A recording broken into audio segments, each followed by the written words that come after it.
अस्सलाम वालेकुम। हमने नोटिस किया है कि 92% व्यूज़ हमारे पास ऐसे लोगों की तरफ से आते हैं जिन्होंने हमारे चैनल को सब्सक्राइब नहीं किया।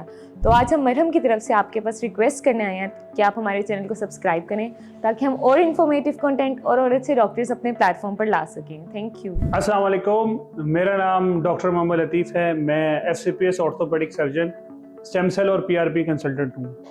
हमारे centre Australian Karachi stem cell clinic Karachi के अंदर हम लोग जो है घुटने का इलाज, कमर का इलाज, कंधे की दर्द का इलाज और इसके अलावा फालिज और इसके अलावा ऑटिज़म और बहुत सारे मसाइल का इलाज जदीद टेक्नोलॉजी के साथ कर रहे हैं, जिसमें सबसे नंबर 1 जो टेक्नोलॉजी है वो है स्टेम सेल।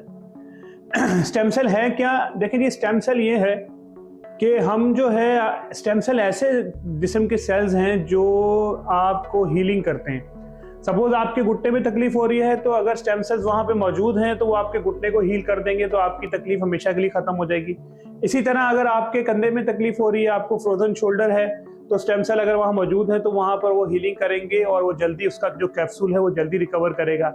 इसी तरह अगर आप स्पोर्ट्स के प्लेयर हैं या आपको कोई स्पोर्ट्स इंजरी हुई है या जिसकी वजह या फुटबॉल खेलते वक्त आपके घुटने का ACL का टीयर हो गया है या घुटने के अंदर एक टिश्यू होता है जिसको मेनिस्कस कहते हैं, अगर उसका टीयर हो गया है, तो इन सब चीज़ों का अब जो है बगैर सर्जरी के इलाज मुमकिन है। बगैर सर्जरी के इलाज कैसे होता है? स्टेम सेल्स के जरिए होता है। स्टेम सेल्स हम बनाते कैसे हैं? हमारे centre Australian Karachi stem cell clinic के अंदर स्टेम सेल्स बनाने के 5 मुख्तलिफ तरीके हैं। नंबर 1 जो मेन कॉमन सोर्स है स्टेम सेल्स की वो है फैट। हम पेशेंट की लाइपोसक्शन करते हैं लोकल एनेस्थीसिया के साथ, यानी पेशेंट को बेहोश नहीं करना होता।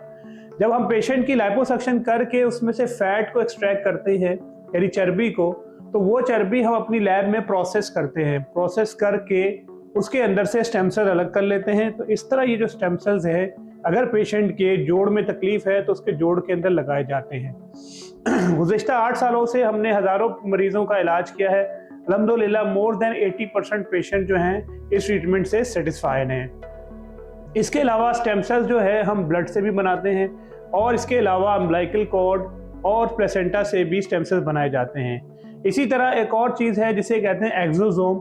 एक्सोसोम भी स्टेम सेल्स की एक वैरायटी है जो हम घुटने के अंदर, कमर के अंदर या क्या कहते हैं जोड़, हर किसी भी किस्म के जोड़ के अंदर लगाते हैं। तो इस तरह मुख्तलिफ ट्रीटमेंट के ज़रिए हमारे सेंटर में स्टेम सेल्स के ज़रिए इसको ट्रीट किया जा रहा है। तो देखा ये गया है जो भी पेशेंट जिनका एडवांस भी आर्थराइटिस है, जिनको घुटने की वजह से बहुत शिद्दत की तकलीफ हो रही है और वो ठीक नहीं हो पा रहे हैं, अगर वो स्टेम सेल्स का इलाज करते हैं तो विदिन 3 मंथ उनकी रिकवरी होना शुरू हो जाती है। ये स्टेम सेल्स स्टेरॉइड से बिल्कुल डिफरेंट है। आमतौर पे लोग पहले स्टेरॉइड का इंजेक्शन लगाते थे जिससे घुटने और ज़्यादा ख़राब हो जाते थे, लेकिन अब करंटली ये इंजेक्शंस को रिप्लेस कर दिया गया है स्टेम सेल्स के ज़रिए। स्टेम सेल रिलेटिवली बिल्कुल सेफ़ है, इसका कोई नुकसान नहीं है क्योंकि ये आपके अपने जिस्म से बनाए जाते हैं। मैं समझता हूँ अगर आप भी घुटने की दर्द में मुब्तला हैं, कमर की दर्द में, अर्कुनिसा या शियाटिका में, या फिर फ्रोजन शोल्डर या किसी और जोड़ की दर्द या स्पोर्ट्स इंजरी की वजह से आपका ACL का टीयर हुआ है या किसी और चीज़ का टीयर हुआ है, तो आपको चाहिए कि जदीद टेक्नोलॉजी से फ़ायदा उठाएं और आके स्टेम सेल्स की ट्रीटमेंट कराएं।